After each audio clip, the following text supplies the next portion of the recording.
اما بعد بسم اللہ الرحمن الرحیم اللہم صلی وسلم علی نبینا محمد رب اشرح لی صدری ویسر لی امری واحلل عقدۃ من لسانی یفقہوا قولی واجعل لی وزیرا من اہلی آمین یا رب العالمین۔ ناظرین کرام السلام علیکم ورحمۃ اللہ وبرکاتہ۔ دورہ ترجمہ قرآن حکیم کا ترجمہ مختصر تشریح کے ساتھ ہم سیکھنے سمجھنے کی کوشش کر رہے ہیں، مطالعہ کر رہے ہیں سورہ توبہ کا۔ اب ہم سورہ توبہ کے درمیان میں ہیں۔ جب سورت کا آغاز ہوتا ہے تو وہاں تسمیہ نہیں ہے، وہاں بسم اللہ نہیں پڑھتے، مگر جب ہم درمیان میں ہوں تو قرآن حکیم کا عمومی ادب ہے، اعوذ باللہ بسم اللہ دونوں پڑھی جاتی ہیں، تو درمیان میں وہ پڑھی جائے گی انشاءاللہ۔ سورہ توبہ کی آیت نمبر 25 سے مطالعہ شروع کر رہے ہیں۔ پچھلے دو رکوع مکمل ہوئے جن میں فتح مکہ سے پہلے ذہنی تیاری کرائی گئی، صحابہ کرام کی مکہ مکرمہ کی طرف جانا ہے، اقدام کرنا ہے، اپنوں کے خلاف جنگ کرنی ہے، اس کے لیے تیاری کرائی گئی۔ گو کہ بالآخر باقاعدہ جنگ نہ ہوئی اور اللہ تعالیٰ نے فتح ایمان والوں کو عطا فرمائی۔ 8 ہجری ہم جانتے، اور وہ بھی رمضان کے مہینے میں۔ اب جو تیسرا رکوع مکمل ہوا، اس کے بعد جو 2 رکوع ہیں، رکوع نمبر 4 اور 5، یہ مل جائیں گے پہلے رکوع سے۔ بس یہ تھوڑی ترتیب سمجھ لیں، چوتھا اور 5واں رکوع یہ مل جائیں گے پہلے رکوع سے۔ پہلے رکوع میں کیا بات آئی تھی؟ الٹیمیٹم آیا تھا کس کے لیے؟ عربوں کے لیے۔ 4 مہینے کی مہلت دے دی گئی، اور 4 مہینے کے بعد اگر باز نہیں آؤ گے تو پھر جنگ ہوگی۔ اب چوتھے رکوع اور 5ویں رکوع میں اسی کے تسلسل میں مزید باتیں آئیں گی، اور سرزمین عرب پر نبی اکرم علیہ السلام کے دین کا غلبہ ہوگا، اس بات کا بھی تذکرہ آئے گا انشاءاللہ۔ اب مطالعہ شروع کر رہے ہیں سورہ توبہ کی آیت نمبر 25 سے۔ اعوذ باللہ من الشیطان الرجیم، بسم اللہ الرحمن الرحیم۔ لقد نصرکم اللہ فی مواطن کثیرۃ ویوم حنین، یقیناً اللہ تعالیٰ نے تمہاری مدد فرمائی بہت سے میدانوں میں اے مسلمانوں، اور حنین کے دن بھی۔ اذ اعجبتکم کثرتکم، جبکہ تم اپنی کثرت پر کچھ خوش ہو رہے تھے، اطراء سے رہے تھے۔ فلم تغن عنکم شیئا وضاقت علیکم الارض بما رحبت، تو اس کثرت نے تمہیں کچھ فائدہ نہ دیا، تم پر زمین اپنی کشادگی کے باوجود تنگ ہو گئی۔ ثم ولیتم مدبرین، پھر تم پیٹ پھیر کر بھاگنے سے لگے تھے۔ ہوا کیا؟ فتح مکہ ہو گئی 8 ہجری میں۔ اس کے بعد کچھ اور غزوات بھی ہوئے ہیں، بالخصوص یہ حنین کا معاملہ۔ یہ مکہ مکرمہ طائف کے درمیان کا علاقہ، یہاں قبیلہ حوازن کے لوگ موجود تھے، ان کے خلاف اقدام کا معاملہ تھا۔ 10,000 کا لشکر تو فتح مکہ کے موقع پر تھا، اور اس کے بعد بہت سے لوگ دین میں داخل ہوئے، تو کچھ نئے، بالکل جسٹ نئے آنے والے بھی شامل تھے۔ یہ تعداد کو 13-14 ہزار کے لگ بھگ ہو گئی مسلمانوں کی۔ ایک خیال سا آیا ہوگا کچھ لوگوں میں جو کہ ابھی نئے ہوں گے، پہلے بہت تھوڑے ہوتے تھے تو جیت جاتے تھے، فتح مل جاتی تھی، اب تو بہت زیادہ ہیں، مسئلہ ہی کوئی نہیں۔ اللہ تعالیٰ نے ایک بات سجھائی اور سمجھائی ہے کہ تمہاری کثرت تعداد پر تمہاری نگاہ نہ ہو، تمہاری نگاہ مسبب الاسباب اللہ تعالیٰ پر ہونی چاہیے۔ تو فرمایا جا رہا ہے تمہاری کثرت کے باوجود، زمین کشادگی کے باوجود تم پر تنگ ہو گئی اور تم پیٹ پھیر کر بھاگنے سے لگے۔ ثم انزل اللہ سکینتہ علی رسولہ وعلی المؤمنین، پھر اللہ تعالیٰ نے اپنے رسول علیہ السلام پر اور اہل ایمان پر اپنی تسکین نازل فرمائی، سکون اطمینان کی کیفیت عطا فرما دی۔ وَأَنزَلَ جُنُودًا لَمْ تَرَوْهَا، اور اللہ نے وہ لشکر اتارے جو تم نے نہیں دیکھے۔ وَعَذَّبَ الَّذِينَ كَفَرُوا، اور اللہ تعالیٰ نے کافروں کو عذاب دیا۔ وَذَلِكَ جَزَاءُ الْكَافِرِينَ، اور یہی سزا ہے کافروں کی۔ اول یہ بات ذہن میں آئی، اور بعد معاملہ ایسا ہوا کہ مسلمانوں کو کچھ نقصان ہوا، حوازن کے لوگوں نے خوب تیر وغیرہ بھی برسائے، لیکن بہرحال پھر اللہ نے مدد فرمائی، اور نبی اکرم علیہ السلام تو کھڑے ہوئے اور آپ نے پکارا، انا النبی لا کذب انا ابن عبد المطلب، میں نبی ہوں اللہ کا، میں جھوٹ نہیں کہتا ہوں، میں عبد المطلب کا بیٹا، مراد ان کے پوتے ہیں، میں عبد المطلب کا بیٹا ہوں، اے اللہ کے بندوں میری طرف آؤ۔ حضور کھڑے ہوئے، صحابہ نے دل جمعی کے ساتھ بھی جنگ کی ہے، اور اللہ کی مدد آئی ہے، اور بھارت مسلمانوں کو بالآخر فتح بھی ملی۔ نقطہ کیا سمجھایا گیا؟ تعداد پر اور تیاری پر، ظاہری اسباب پر نگاہ نہ ہو، مسبب الاسباب پر ہونی چاہیے۔ ثم يتوب اللہ من بعد ذلك وعذب الذین کفروا، اور کافروں کو عذاب دیا۔ وذلک جزاء الکافرین، اور یہی سزا ہے کافروں کی۔ اگلی آیت ہے ثم يتوب اللہ من بعد ذلك على من يشاء، پھر اس کے بعد اللہ تعالیٰ جس کی چاہے توبہ قبول فرمائے گا۔ واللہ غفور رحیم، اور اللہ تعالیٰ بہت بخشنے والا، نہایت رحم فرمانے والا ہے۔ یا ایھا الذین آمنوا انما المشرکون نجس، اے ایمان والو یقیناً مشرک تو نجس یعنی ناپاک ہیں۔ عقیدے کے اعتبار سے ناپاک. فلا مراد یہ کہ اگر کوئی مشرک ٹچ کر لے ہمارے ہاتھ کو تو یہ ہاتھ ناپاک نہیں ہوگا، ناپاکی ان کے عقیدے کی گندگی مراد ہے. فلا یقرب المسجد الحرام بعد عامہم ھذا، پس وہ قریب نہ جائیں اس سال کے بعد مسجد حرام کے.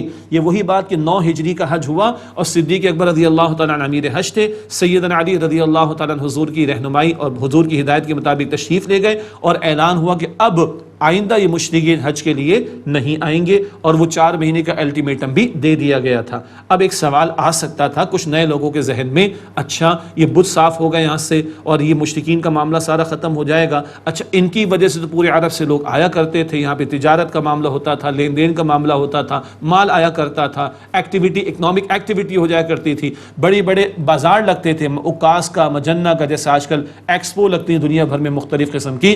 تو ایک خیال صاحب اس پر اللہ تعالیٰ کا جواب، وَإِنْ خِفْتُمْ عَيْلَةً فَسَوْفَ يُغْنِيكُمُ اللَّهُ مِنْ فَضْلِهِ إِنْ شَاءَ. اور اگر تمہیں محتاجی کا کوئی ڈر ہو تو اللہ تعالیٰ جلد تمہیں غنی فرما دے گا اپنے فضل سے اگر وہ چاہے گا.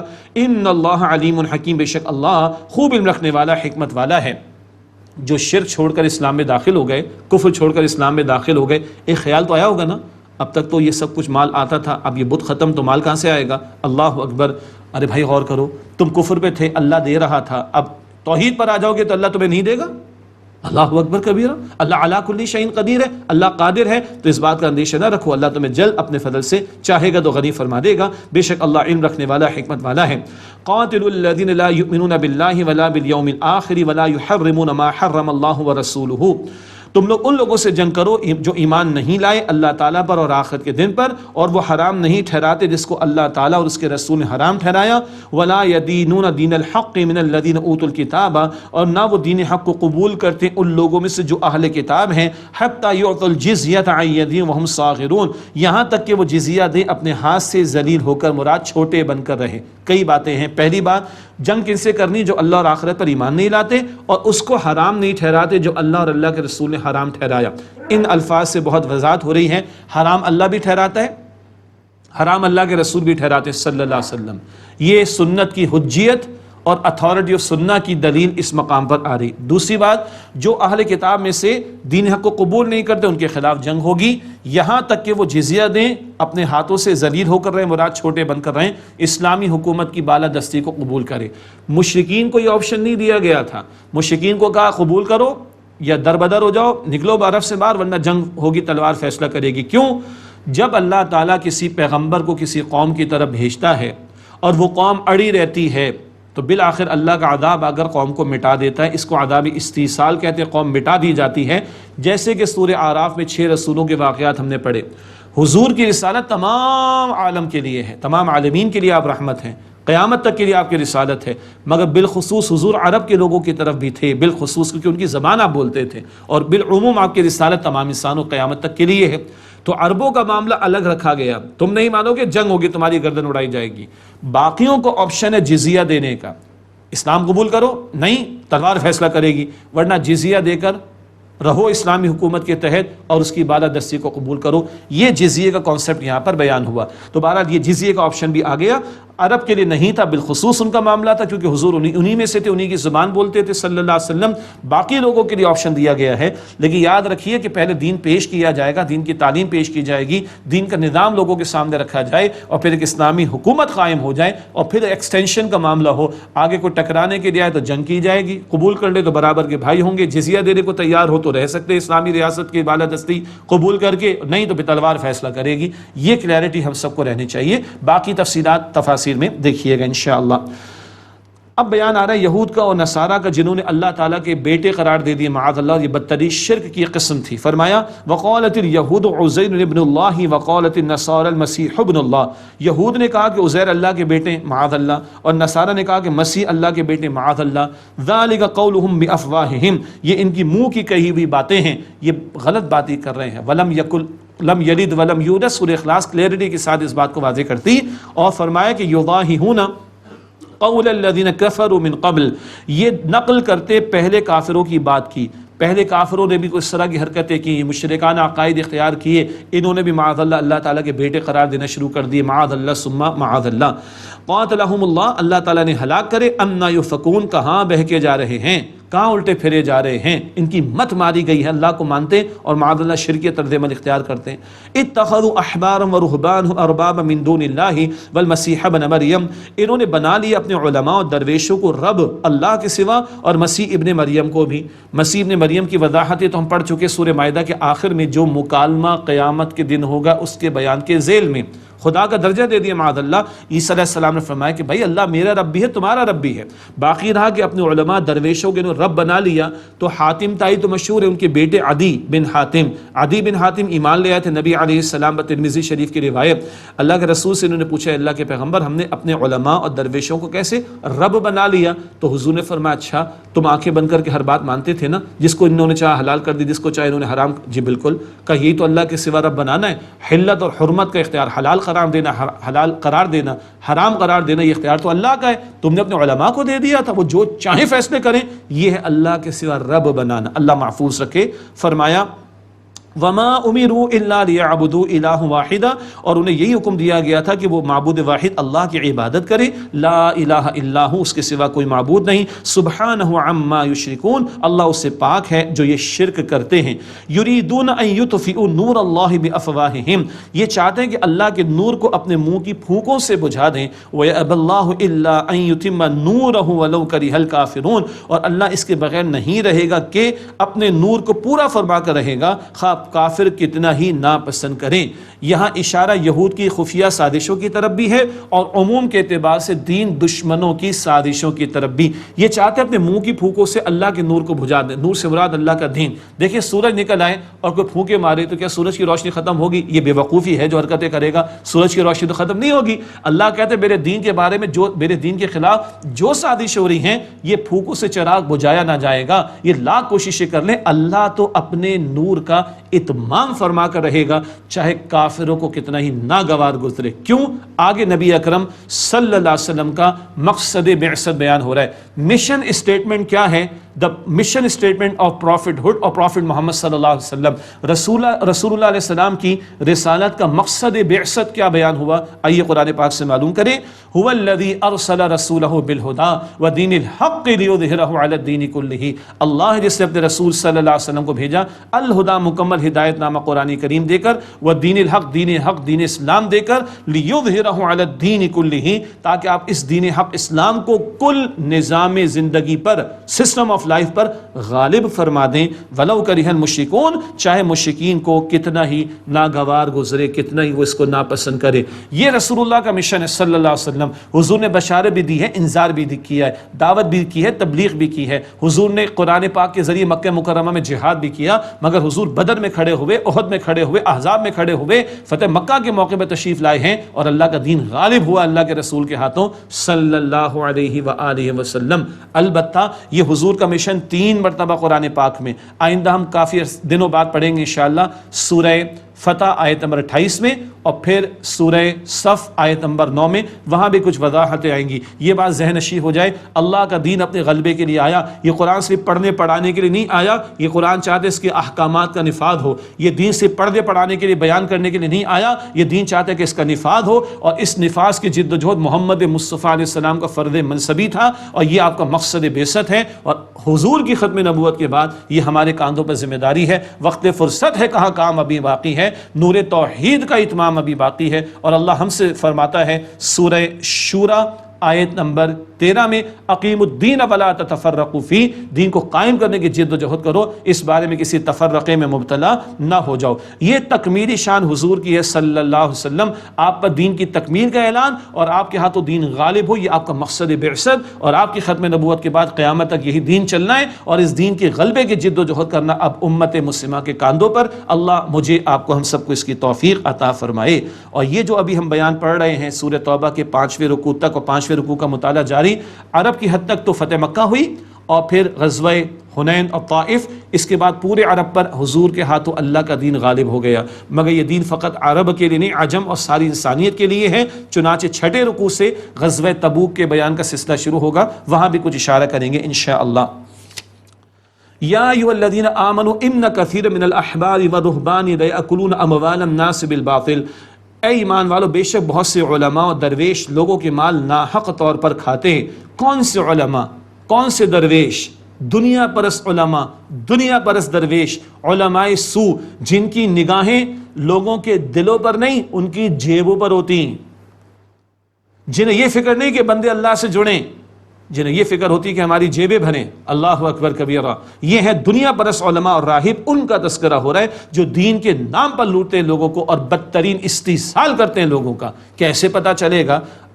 علماء نے بھی سمجھایا، ہمارے استادوں نے بھی سمجھایا، بیٹا جس کو دیکھ کر، جس کے پاس بیٹھ کر اللہ یاد آئے، آخرت یاد آئے، وہ علماء حق میں سے ہوگا، اور جس کو دیکھ کر تمہیں دنیا کمانے کا دل چاہے، جس کو دیکھ کر تمہیں دنیا بڑی اچھی لگے، تمہیں دیکھ کر لگے کہ میرے پاس بھی یہ سب کچھ ہونا چاہیے، تو ڈر نہ کہ کہیں علماء سو میں سے نہ ہو۔ اللہ حفاظت فرمائے۔ وَيَصُدُّونَ عَن سَبِيلِ اللَّهِ، اور وہ اللہ تعالیٰ کے راستے سے روکتے ہیں۔ وَالَّذِينَ يَكْنِزُونَ الذَّهَبَ وَالْفِضَّةَ وَلَا يُنْفِقُونَهَا فِي سَبِيلِ اللَّهِ فَبَشِّرْهُم بِعَذَابٍ أَلِيمٍ، اور وہ لوگ جو سونے و چاندی کے ڈھیر جمع کر کے رکھتے ہیں اور اسے اللہ کی راہ میں خرچ نہیں کرتے، پس اے نبی علیہ السلام ان لوگوں کو دردناک عذاب کی بشارت سنا دیجئے۔ اللہ اکبر، ان کے لیے کوئی خوشخبری ہے بھی تو دردناک عذاب کی۔ کم از کم کیا ہے، جو لوگ زکوٰۃ اللہ کی راہ میں نہیں دیتے ان کو یہ عذاب دیا جائے گا، کم از کم۔ اس کے علاوہ اللہ نے عطا فرمایا ہو تو کہاں کہاں مال لگ رہا ہے ہم سب کو پتہ ہے، اسمارٹ فون کے نام پر، LCDs کے نام پر، نئے گیجٹس کے نام پر، شادی بیاہ کے رسومات کے نام پر، ہلا گلا کرنے کے نام پر، نئی نئی رسومات کے نام پر، بدعات کے نام پر، نئے نئے ٹرینڈز کے نام پر، برانڈ ورشپنگ کے نام پر، اور پتہ نہیں کیا کیا، وہاں تو سب لگ رہا ہے، اور اللہ کے دین کے لیے کچھ نہیں لگ رہا، تو ڈرنا چاہیے کہ کل اللہ کے ہاں پکڑ نہ ہو جائے۔ آگے فرمایا جا رہا ہے جو رائے خدا میں خرچ نہیں کرتے بالخصوص زکوٰۃ، اور پھر اس سے آگے فرمایا کیا ہوگا، یوم یحمى علیہا فی نار جہنم فتکوی بہا جباہہم وجنوبہم وظہورہم، جس دن ہم دہکائیں گے اس مال کو جہنم کی آگ میں، پھر اس سے ان کی پیشانیوں کو اور ان کے پہلوؤں کو اور ان کی پیٹھوں کو داغا جائے گا۔ اس کی ایک تعبیر یہ بھی کی گئی، کوئی سائل سوال کرتا ہے، کوئی ہمارے سامنے تقاضا کرتا ہے، پہلے چہرے پہ ناگواری آتی ہے، پھر بندہ منہ پھیر لیتا ہے اور پھر پورا رخ موڑ کر نکل لیتا ہے، حالانکہ استطاعت ہوتی ہے اور سامنے والا جینوئن ڈیزرونگ بھی ہے، تو پھر تو یہ بات درست نہیں ہے۔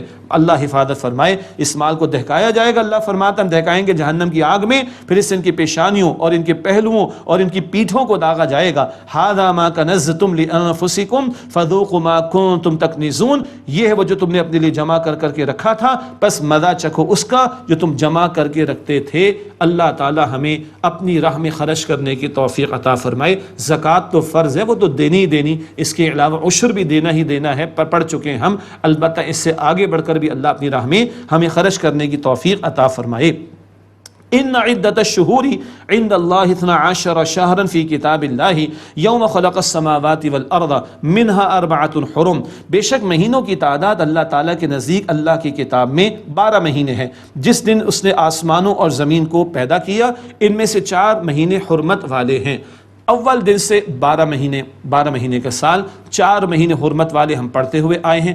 رجب عام طور پر وہ معروف تھا عربوں میں عمرے کے لیے، اور پھر 3 کنزیکٹیو لگاتار ذی قعدہ، ذی الحجہ، محرم، حج کے تعلق سے، تو سال کے 12 مہینے اور 4 مہینے حرمت والے اللہ نے شروع دن سے یہی ترتیب رکھی۔ ذالک الدین القیم، یہی درست دین ہے۔ فلا تظلموا فیہن انفسکم، پس تم ان میں اپنے اوپر ظلم کا معاملہ نہ کرنا۔ یہ ظلم کیا ہے؟ مہینوں کو آگے پیچھے کر دینا، وہ اگلی آیت میں بات ابھی آئے گی انشاءاللہ۔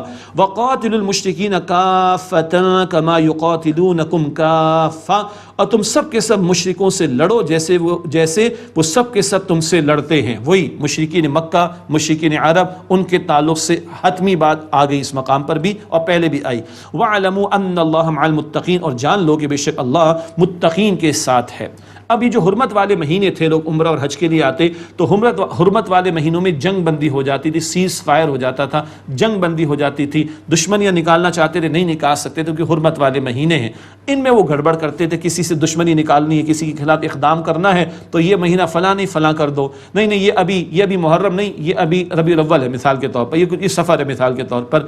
اچھا یہ کرتا کون تھا؟ اس کے لیے باقاعدہ ایک گروہ تھا، مختلف قسم کی ذمہ داریاں بٹی ہوئی تھی، مختلف لوگوں کے ہاتھوں میں وہ ذمہ داریاں تھیں، تو جن کے ہاتھوں میں یہ مہینوں کو معین کرنے کا اختیار تھا ان کے ہاتھ میں مٹھیاں گرم ہوتی تھیں، اور ان سے کہلوا کر بھئی یہ محرم جو ہے نا تم اس کو ابھی آگے کر دو، پیچھے کر دو، ابھی سفر کر دو تاکہ فلاں کے خلاف ہم اقدام کر لیں۔ بعض لوگوں کا دل چاہتا تھا کہ حج ایک ہی موسم میں رہے، ورنہ قمری تاریخ کے اعتبار سے حج کبھی گرمی سے سردی کی طرف جا رہا ہوگا، سردی سے گرمی کی طرف جا رہا ہوگا، لیکن یہ چاہتے تھے ایک ہی موسم میں حج رہے، مشقتوں کا معاملہ زیادہ نہ ہو. ایسے کاموں کو کہ مہینے آگے پیچھے کر دینا نسی کہا جاتا تھا. یہ بیان اگلی آیت میں، انما النسیء زیادۃ فی الکفر یضل بہ الذین کفروا یحلونہ عاما ویحرمونہ عاما لیواطئوا عدۃ ما حرم اللہ فیحلوا ما حرم اللہ. یہ جو مہینے کا آگے پیچھے کر دینے کا معاملہ یہ کفر میں اضافہ ہے. اس سے کافر گمراہ ہوتے ہیں. وہ اس کے ذریعے اس مہینے کو ایک سال حلال کر لیتے ہیں اور دوسرے سال اسے حرام کر لیتے ہیں تاکہ وہ گنتی پوری کر لیں اس کی جو اللہ نے حرام ٹھہرائے، تاکہ وہ حلال کرتے ہیں وہ جو اللہ نے حرام کیا. اتنی دیانتداری دکھاتے، گنتی پوری کرتے، سال میں گھما پھرا کر 4 مہینے حرمت والے کر لیا کرتے تھے، لیکن اللہ کے حرام کردہ کو حلال کرتے تھے. یہ وہی بات ہے کہ اللہ کے اختیار میں دخل اندازی. اور یہ کرواتے کس سے تھے؟ وہ جو ان کے چند افراد معین ہوتے تھے مختلف کاموں کے لیے، ان کی مٹھیاں گرم کرتے تھے. گویا دین کے نام پر مٹھیاں گرم کر کے دین فروشی کرنا اور لوگوں کا استحصال کرنا، جیبیں بھرنا، یہ دھندا تو تاریخ میں ہمیشہ رہا. ہمارا دین منع کرتا ہے اس سے، اور دین فروشی سے منع کرتا ہے. علماء سوء کے طرز عمل اور ان کے شر سے اللہ تعالی ہم سب کی حفاظت فرمائے. یہ نسی کا معاملہ، اس کو کفر قرار دیا گیا. اب ایک سوال آئے گا، ہم بھی تو آج حج ادا کر رہے، تو پتہ نہیں گڑبڑ تو نہیں ہوتی چلی آئی پیچھے، یا اس وقت جب یہ آیات نازل ہو رہی تھی تو اس بات کو سمجھ لیجئے. حجۃ الوداع کا موقع تھا. نبی پاک صلی اللہ علیہ وسلم نے فرمایا زمانہ آج گھوم کر اسی مقام پر آ گیا، معاملات گھوم کر اسی مقام پر آ گئے جس دن اللہ تعالیٰ نے اس زمین و آسمان کو بنایا تھا. گویا ختم نبوت کی ایک اور یہ خوبصورت پہلو کی بات آ گئی کہ آج وہیں پر آ کر معاملہ کائنات کا کھڑا ہو گیا جس دن اللہ تعالیٰ نے زمین و آسمان کو بنایا. یہ تقویم پھر بالکل درست ہو گئی تھی. بہرحال آگے ان لوگوں کے بارے میں فرمایا زین لہم سوء اعمالہم، ان کے برے اعمال ان کے لیے مزین کر دیے گئے، ان کی گناہ ان کی برائی ان کو بڑی اچھی لگتی ہیں. واللہ لا یہدی القوم الکافرین، اور اللہ تعالیٰ کافروں کی قوم کو ہدایت نہیں دیا کرتا. یہاں پر آ کر ناظرین کرام 5 رکوع سورہ توبہ کے مکمل ہوئے. سرزمین عرب پر اللہ کے دین کا غلبہ ہو گیا. مشرکین کے بارے میں حتمی الٹیمیٹم بھی آ گیا. فتح مکہ کے بعد سرزمین عرب پر اللہ کا دین کا غلبہ ہو جانا، اس کا ذکر آ گیا. البتہ حضور کا مشن ساری انسانیت کے لیے، تو یہ اب انقلاب جو برپا ہو گیا وہ آگے اس کی توسیع ہوگی اور ایکسپینشن ہوگی. انقلاب اگر واقعتاً حقیقی انقلاب ہے تو وہ سرحدوں کا پابند نہیں ہوتا، وہ ایکسپینڈ ہوتا ہے، اس کی توسیع ہوتی ہے. چنانچہ خود اللہ کے نبی صلی اللہ علیہ وسلم نے سلطنت روما کے خلاف اقدام کا فیصلہ کیا. رومی سلطنت کی طرف سے سازشیں ہوتی رہی تھیں اور ان کی طرف سے امکان تھا کسی بڑے اقدامات وغیرہ کا. اللہ کے رسول علیہ السلام نے پری ایمپٹ کیا ہے اور آپ خود روانہ ہوئے. یہ واحد موقع تھا سن 9 ہجری کے بعد، یہ واحد موقع تھا حضور علیہ السلام کی حیات طیبہ میں جب نفیر عام کا معاملہ ہوا. نفیر عام کا معاملہ اب ہر ایک کا نکلنا لازم ہے. بڑا شدید گرم موسم تھا، کھجور کی فصل تیار تھی، اتاری نہ جائے تو نقصان کا اندیشہ بھی تھا. تقریباً 800 میل کا سفر بھی تھا. سواریاں خاصی کم تھیں. 18 افراد کے لیے ایک اونٹ موجود تھا، باری باری سوار ہوتے تھے. اس لیے اس کو جیش العسرہ کہا جاتا ہے. بڑا مشکل والا لشکر، 30,000 کا سب سے بڑا لشکر دور نبوی کا نکل رہا ہے. ہر ایک کا نکلنا لازم کیا گیا تھا. ادھر ہرقل جو کہ بادشاہ تھا روم کا، اس نے بھی بھرپور تیاریاں کی ہیں، مگر بہرحال اس کی پھر ہمت نہ ہو سکی اور اللہ کے نبی علیہ السلام کو اللہ تعالیٰ نے وہ رعب عطا فرمایا کہ ہرقل جو وہاں کا بادشاہ تھا اس کی ہمت نہ ہوئی کہ مسلمانوں کا مقابلہ ہو. مسلمان گئے ہیں، واپس آئے ہیں اور ان کی دھاک بہرحال بیٹھی ہے. اور یہ اشارہ حضور کے ہاتھوں ہوا کہ بیرون عرب بھی اب پیش قدمی کا معاملہ ہوگا. یہ ہے غزوہ تبوک کا تھوڑا سا پس منظر، اور اسی کے ذیل میں منافقین کا بھی حتمی 2 ٹوک بیان آئے گا اور ان کے لیے کچھ سزاؤں کا ذکر بھی اس تناظر میں، اس سلسلہ کلام میں آگے ہم انشاءاللہ پڑھیں گے. اب اگلا رکوع شروع کر لیتے ہیں. یا ایھا الذین آمنوا، اے ایمان والو، ما لکم اذا قیل لکم انفروا فی سبیل اللہ ثاقلتم الی الارض، تمہیں کیا ہو گیا ہے جب تمہیں کہا جاتا ہے کہ اللہ کی راہ میں کوچ کرو، مراد جنگ کے لیے نکلو، تو تم گرے جاتے ہو زمین کی طرف. یہ انداز خطاب کا بتا رہا ہے منافقین کی طرف روئے سخن ہے کہ جن کو بھاری لگ رہا تھا نکلنا اور وہ نکلے بھی نہیں. اور رضیتم الحیات الدنیا من الآخرہ، کیا تم نے آخرت کے مقابلے میں دنیا کی زندگی کو پسند کر لیا، ترجیح دے دی ہے تم نے دنیا کی زندگی کو اور آخرت کو چھوڑ رکھا ہے. فما متاع الحیات الدنیا فی الآخرۃ الا قلیل، پس کچھ بھی نہیں ہے دنیا کی زندگی کا سامان آخرت کے مقابلے میں مگر بہت ہی تھوڑا. الا تنفروا يعذبكم عذابا علیما، اگر تم راہ خدا میں نہیں نکلو گے تو اللہ تمہیں دردناک عذاب دے گا. وَيَسْتَبْدِلْ قَوْمًا غَيْرَكُمْ وَلَا تَضُرُّوهُ شَيْئًا، اور تمہارے سوا کوئی اور قوم بدلے میں لے کر آ جائے گا اللہ، اور تم اللہ کا کچھ بھی بگاڑ نہیں سکو گے. وَاللَّهُ عَلَى كُلِّ شَيْءٍ قَدِيرٌ، اور اللہ سبحانہ و تعالی ہر بات پر قدرت رکھنے والا ہے. یہ ہے جو کلام شروع ہوا ہے تبوک کے تعلق سے. نفیر عام کا معاملہ بھی ہے، لیکن میں نے عرض کرنا چاہا تھا کہ یہاں منافقین کا تذکرہ بھی آئے گا، اور انداز کلام بتا دے گا، اور طرز عمل جو بیان ہو رہے وہ بتا دے گا کہ روئے سخن کس کی طرف ہے. اور خوب بھرپور اس موقع پر امتحان ہوا، اور منافقین کا پول کھل کر سامنے آ گیا، اور وہ راہ خدا میں نہیں نکلے ہیں. یہ ہے غزوہ تبوک کے تعلق سے کلام جو یہاں پر شروع ہوا، اور یہ سلسلہ کلام ابھی آگے جاری بھی رہے گا. نبی مکرم علیہ السلام کی حیات طیبہ کا سب سے بڑا لشکر نکل رہا ہے، 30,000 کا، اور بڑی مشقتوں والا یہ سفر ہے. اس پر مزید کلام انشاءاللہ آگے جاری رہے گا. اللہ ہمیں جہنم سے بچائے، اللہ ہمیں جنت الفردوس عطا فرمائے. آمین یا رب العالمین. وآخر دعوانا ان الحمد للہ رب العالمین، والسلام علیکم ورحمۃ اللہ وبرکاتہ.